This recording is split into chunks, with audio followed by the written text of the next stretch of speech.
The silence at a military funeral is heavy, weighted with a history only a few of us truly understand. I stood at the very edge of the crowd and watched the honor guard fold the flag, 13. Precise movements turning the stars and stripes into a tight, perfect triangle. It was the final signal. My brother, Caleb, the self-appointed patriarch who had turned his grief into a public performance all week, took a confident half-step forward. His hand was already extended, palm open, waiting to receive the symbol of the father he claimed to know better than anyone. He had spent the last 3 days orchestrating this exact moment, ensuring every eye in the cemetery was fixed on him as the grieving son taking up the mantle. But the chaplain didn't stop at Caleb's shoes. He was a full-bird colonel, a man with iron-gray hair and eyes that had seen things Caleb couldn't even imagine in his worst nightmares. The colonel sidestepped my brother's outstretched hand with a fluid, practiced motion, ignoring him as if he were nothing more than a tombstone in the periphery. Caleb froze, his hand still hovering in empty air, his mouth opening slightly, as confusion warred with the sudden, hot flush of humiliation. The colonel walked past the front row, past the weeping aunts and the business partners, and marched straight to the back of the crowd, right to where I was standing in the shadows. I was wearing a simple black dress, blending into the background just as I had been told to do. But the colonel stopped directly in front of me. The crowd's whispering died instantly as he snapped his heels together and delivered a sharp, unwavering salute. "Captain Thompson," he said, his voice carrying over the wind, low, respectful, and authoritative. "On behalf of a grateful nation and your father's specific written request, this flag is presented to you." I felt the weight of every stare in the cemetery shift onto me, but the heaviest gaze came from Caleb, who looked like he'd just been physically slapped. To understand why his face was twisting into that mask of pure rage, you have to go back 48 hours. I had just walked into the wake, straight from the airfield, smelling like jet fuel and 3 days of recycled air. I hadn't slept since the extraction mission in the Sudan went hot, my body vibrating with that unique, bone-deep exhaustion that only comes from special operations logistics. I hadn't had time to change into a tailored suit or put on the mask of the dutiful daughter. I just wanted to see my dad one last time. That's when Caleb cornered me. He intercepted me by the guest book, blocking my path to the casket with a glass of scotch in his hand. He looked me up and down with a sneer that I had known since childhood. "Nice of you to finally show up, Sarah," he said, loudly enough to make the room turn. "I guess you were too busy playing soldier and stamping passports to answer your phone when he was actually dying." I bit my tongue, tasting the copper of restraint. He didn't know about the blackout comms. He didn't know I was the reason 20 people were alive today instead of in a mass grave. To him, I was just the invisible child who ran away to avoid responsibility. "Look," he hissed, stepping closer to ensure I knew my place. "I handled the doctors. I handled the estate. You don't get to waltz in here looking like a vagrant and pretend you matter. You sit in the back row tomorrow, Sarah. The front is for the family who was actually here." I nodded slowly, letting him have his little victory, letting him believe that his proximity to Dad's hospital bed equaled closeness to Dad's heart. Caleb thought his loud grief made him the heir. He didn't realize that while he was screaming about my absence, Dad and I had been communicating in a language Caleb didn't even know existed. The house felt less like a home in mourning and more like the staging ground for a carefully curated theatrical production, with my brother as the director, lead actor, and critic. I watched Caleb move through the crowded living room, pausing to accept condolences with a practiced, weary nod that suggested he was carrying the weight of the entire world on his shoulders. He was managing the estate, the catering, and the public perception with a ruthless efficiency, painting a portrait of himself as the sacrificial lamb who had put his life on hold while I played truant.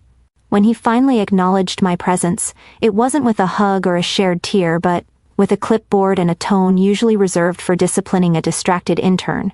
He started walking me through the funeral timeline, tapping the paper with a manicured fingernail, explaining the concept of a procession as if I hadn't spent the last decade coordinating movements that made this look like a child's game of tag.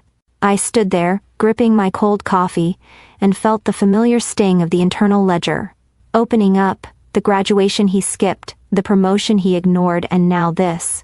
The assumption that my competence ended the moment I crossed the threshold of our childhood home. It took every ounce of discipline I had not to laugh in his face, or scream, when he lectured me about punctuality and responsibility. He had no idea that while he was deciding between lilies and roses, my reality had been a screaming red nightmare inside the cockpit of a C-17 Globemaster.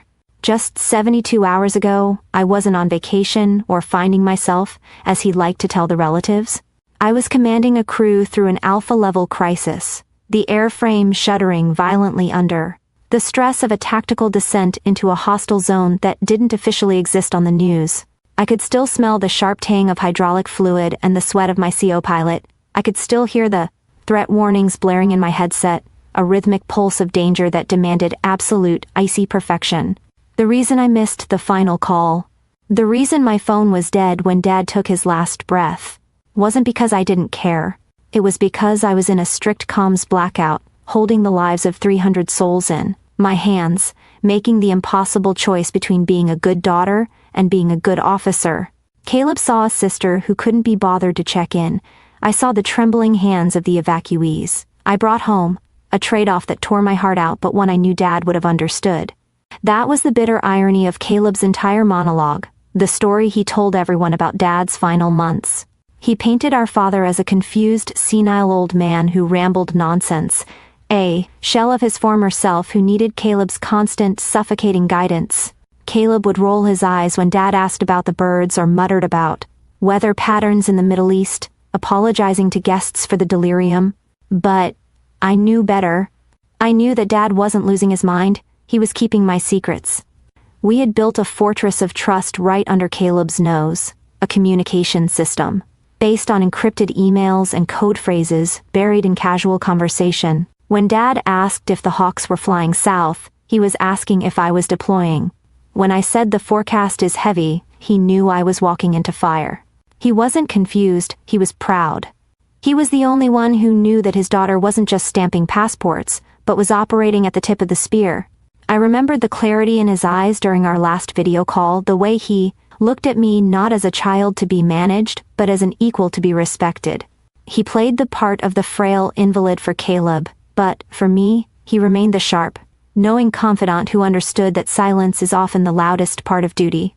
Caleb snapped his fingers, a sharp crack that pulled me back from the memory of Dad's knowing smile to the beige suffocation of the living room. "Sarah, focus," he chided, shaking his head with a sigh that was meant to be heard by the cousin standing nearby. He took a half-step closer, invading my personal space with the confidence of someone who has never been punched in the mouth. "I've been looking at the eulogy list," he said, his voice dropping to a confidential, pitying whisper. "And honestly, it's better if the people who were actually here do the talking. You know, the ones who put in the work. We don't want to confuse people with whatever it is you do." He wasn't just excluding me from the service, he was trying to erase me from the family history, ensuring that his version of the dutiful son and the prodigal daughter was the only one etched into stone. He looked at me with a smug finality, believing he held all the cards, believing that his proximity to the estate gave him ownership over the truth. He wanted to silence me to protect his narrative. He didn't know that Dad had already arranged for the loudest voice in the room to speak for me. I didn't give Caleb the argument he was desperate for. I gave him silence, the one thing a narcissist doesn't know how to fight. Turning on my heel, I walked out to the driveway, the gravel crunching under my shoes sounding like the only honest thing in this entire neighborhood. I opened the trunk of my rental car and reached into my tactical go bag, bypassing the change of clothes to pull out a pristine manila folder. Inside lay my weapon of choice, a copy of my Double D Form 93, the military's definitive record of emergency data, and a heavy cream envelope sealed with tamper-evident tape. It had been notarized by a JAG officer 3 years ago, a fail-safe Dad and I had created for this exact scenario. I navigated around the side of the house to locate the officiating clergyman, who was reviewing his notes by the hearse. This was Colonel Vance, a chaplain who carried himself with the quiet, imposing gravity of a man who had administered last rites in active war zones. I didn't approach him as a grieving daughter seeking comfort. I approached him as an operative delivering a sitrep. "Colonel," I said, keeping my voice low and flat. I didn't introduce myself with a handshake. I presented my military ID, holding it so he could see the clearance level and the unit designation. He looked at the card, then looked at me, his expression shifting from professional sympathy to sudden, sharp recognition. Without breaking eye contact, I handed him the sealed envelope, the instruction on the front, written in Dad's shaky but determined hand. To be read only if Caleb tries to claim the flag. Vance broke the seal, his eyes scanning the single page of orders my father had dictated while Caleb was busy picking out casket linings. I watched the colonel's jaw tighten as he read the words, his gaze flicking over my shoulder to where my brother was loudly directing the funeral staff.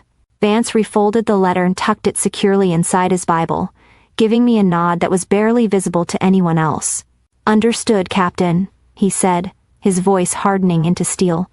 "We will follow the commander's intent." I returned to the house and took my place in the very last row of chairs, just as Caleb had instructed. The room was filled with the soft, poisonous rustle of whispers, relatives murmuring about my coldness, shaking their heads at how I had barely made it in time to honor the man Caleb claimed to own. I stared straight ahead, letting their judgment wash over me, adding their insults to the long, silent ledger I had been keeping since I was 18. I didn't slouch in shame and I didn't weep for their performance. I maintained my bearing, breathing slowly, waiting for the inevitable collision between their fantasy and my reality. Caleb had the microphone, the stage, and the audience. But in the military, we don't rely on applause. We rely on orders. And Dad had left one final order that superseded everything. Caleb's eulogy was a masterclass in passive-aggressive narcissism, a speech designed not to honor the dead, but to canonize the living. He stood at the podium for 20 minutes, and by my count, 18 of them were dedicated to his own sacrifices. He listed the doctor's appointments he drove to, the weekends he gave up, and the burden of administration he carried alone, publicly tallying the score in a desperate attempt to bill a dead man for services rendered. Then, he paused for dramatic effect, looking over the rim of his reading glasses directly at me in the back row. "Sadly," he said, his voice thick with manufactured pity that curdled in the air, "not all of us could be here when it mattered. But I was. I was the one holding his hand while others were away." The room turned to look at me again, their judgment hanging in the air like smoke. I felt the heat rise in my neck, the old familiar shame fighting against my training. I sat stone still, taking the hit, just as I had for 30 years. But the silence that followed wasn't broken by a hymn or a prayer. It was broken by the heavy, rhythmic thud of boots on the wooden platform. Colonel Vance stepped up to the microphone, not with the gentle demeanor of a clergyman, but with the imposing authority of a commanding officer taking control of a disorderly room. He didn't stick to the program Caleb had printed on the glossy card. "Thank you, Mr. Thompson," Vance said, his voice cutting through the humidity, stopping Caleb before he could leave the stage. "But before we conclude, the deceased left a specific instruction regarding his next of kin." Caleb froze, a confused plastic smile plastered on his face as he looked around for someone to validate his confusion. Vance ignored him, pulling the letter from his Bible and unfolding it with deliberate care. "These are your father's words," Vance announced to the stunned congregation. "Not mine." He began to read, and suddenly, I heard my father's voice for the first time in days. "To my son Caleb, you gave me your time, and I thank you for your service to my comfort." It was polite, final, and devastatingly brief. Then Vance looked up, finding my eyes in the shadows of the back row. "To my daughter, Captain Sarah Thompson, you gave me my freedom." The air seemed to leave the entire tent. "Caleb told you I was confused when I spent hours staring at the map on the study wall," the letter continued. "He thought I was losing my mind. But I wasn't lost, Sarah. I was following you." I clamped a hand over my mouth to stifle a sob that felt like it was ripping my chest open. The internal ledger I had carried, the crushing guilt of every missed birthday, every holiday, spent eating MREs in a mess hall while Caleb ate turkey at the family table, suddenly vanished. "I know you couldn't call on Tuesday," Vance read, his voice unwavering. "I saw the news. I saw the extraction report from the Sudan. I knew you were getting those boys out. While Caleb held my hand, I held my breath for you. I went in peace, Sarah, knowing you were doing your duty. You are the best of me." Caleb looked like he had been physically struck. The map, the scribbles he had mocked, the senile ramblings about geography that he had apologized to the neighbors for. It was Dad tracking my movements. He hadn't been a confused invalid. He'd been my silent overwatch, right there in the cockpit with me until the very end. Vance folded the letter with sharp precision and picked up the folded flag. He walked past Caleb, who was now trembling with a volatile mix of shock and indignation. As Vance stepped toward me, Caleb snapped. The facade of the grieving patriarch shattered. "She wasn't even here," he shouted, his voice cracking, sounding like a petulant child denied a toy he felt entitled to.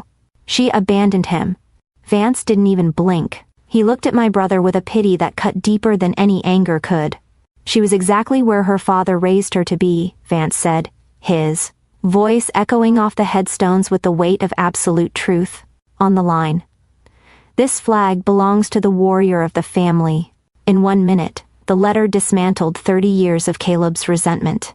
He realized he hadn't been the gatekeeper of Dad's life, he had just been the spectator. The service didn't end with a hymn, it ended with a shift in gravity that pulled the entire room off its axis. As the final prayer faded into the humid afternoon air, the social architecture of my family began to crumble in real time. The same relatives who had spent the last 3 days looking through me, treating me like an inconvenient ghost haunting the edges of Caleb's grief, suddenly found themselves desperate to make eye contact. Aunt Linda, a woman who had loudly whispered about my selfishness only 20 minutes prior, took a step toward me with a trembling, apologetic smile, her hands reaching out as if to smooth over a lifetime of dismissal with a single touch. She wanted to be seen with the hero, she wanted to be close to the flag, but before she could reach me, the space around my chair was filled by a wall of dress blues and camouflage. It wasn't a planned maneuver, which made it all the more devastating for my family to witness. The military contingent, Colonel Vance and the handful of service members who had come to pay respects to a father who supported the mission, instinctively formed a perimeter around me. They didn't block my family with aggression, they blocked them with their backs, a silent, impenetrable wall of solidarity that said, "She is one of us, and you are not." I sat in the center of that circle, clutching the folded flag to my chest, and for the first time in my life, I didn't feel invisible. I felt fortified. I watched my cousins hover uncertainly on the periphery, realizing too late that they had bet their social capital on the wrong sibling. Eventually, the crowd began to disperse toward the reception, but Caleb remained. He had to. He waited until the colonel had moved to the hearse before he approached me, stripping away the last shreds of his public persona. He looked smaller than I had ever seen him, his shoulders slumped under, the weight of a narrative that had just collapsed on top of him. "Sarah," he started, his voice cracking, lacking the booming projection he had used at the podium. I didn't know. Honest to God, I didn't know about the missions. Dad never told me." He looked at me with pleading eyes, begging for absolution, wanting me to tell him that it was okay, that his ignorance was an innocent mistake. I looked at him, and I felt a strange, cool detachment where my anger used to be. I remembered every dinner conversation he had dominated, every time he interrupted me to talk about his renovations or his golf handicap. "You didn't know because you never asked, Caleb," I said, and my voice wasn't the soft, deferential tone of the little sister anymore. It was my command voice, low, level, and brooking no argument. "You assumed there was nothing about my life worth knowing. You were too busy talking to listen." He opened his mouth to argue, to offer some defense about how busy he was, but the truth hung between us, heavy and undeniable. He had spent years mourning a version of our father that didn't exist, a senile dependent, while I had spent years serving the man he actually was. Caleb didn't just miss my life, he missed Dad's too. The final blow to Caleb's ego came later, in the quiet, sterile air of the attorney's office where the physical legacy was divided. Caleb, ever the materialist, had expected a windfall to match his efforts. And in a way, he got exactly what he asked for. Dad left him the house, the sprawling, maintenance-heavy colonial that Caleb had made such a show of managing, but with the house came the second mortgage Caleb didn't know about. The debt Dad had taken on too quietly. Support veteran charities, a financial reality that would tie Caleb to a desk for the next decade. For me, there was a simple safety deposit box key. When I opened the box later that afternoon, there was no money, no deeds, no stocks. It was just history. Inside were Dad's journals, spanning 30 years. There were maps with my flight paths traced in red ink. There were letters he had written to me but never mailed, terrified of distracting me while I was downrange. And at the bottom, wrapped in velvet, were his own service medals from Vietnam, medals he had never shown Caleb, because he knew Caleb would only see them as shiny objects, not weights to be carried. Caleb got the mortgage, I got the soul of the family. Before I left town, I drove back to the cemetery one last time. The tent was gone, the chairs were packed away, and the silence was finally real. I wasn't wearing the black dress anymore. I was in my service dress uniform, the ribbons on my chest catching the late afternoon sun. I stood over the fresh earth, not as a daughter seeking approval, but as an officer reporting to her commander. I reached into my pocket and pulled out my unit coin, the heavy brass medallion we only give to those who have earned our trust in the fire. I knelt and pressed the coin into the soft dirt at the head of the grave. "Mission accomplished, Dad," I whispered. I stood up, snapped a final slow salute, and turned back toward the car. I checked my phone. A notification for my next deployment was flashing on the screen. I didn't look back at the town that had ignored me, or the brother who was currently drowning in paperwork. I was back in my world now. My brother wanted to be the hero of the funeral so badly, he forgot the funeral wasn't about him. Dad taught me that the loudest person in the room is rarely the strongest, and I think today he finally taught Caleb that too. If you've ever been judged by family who had no idea what battles you were fighting, let me know in the comments. Your service counts here.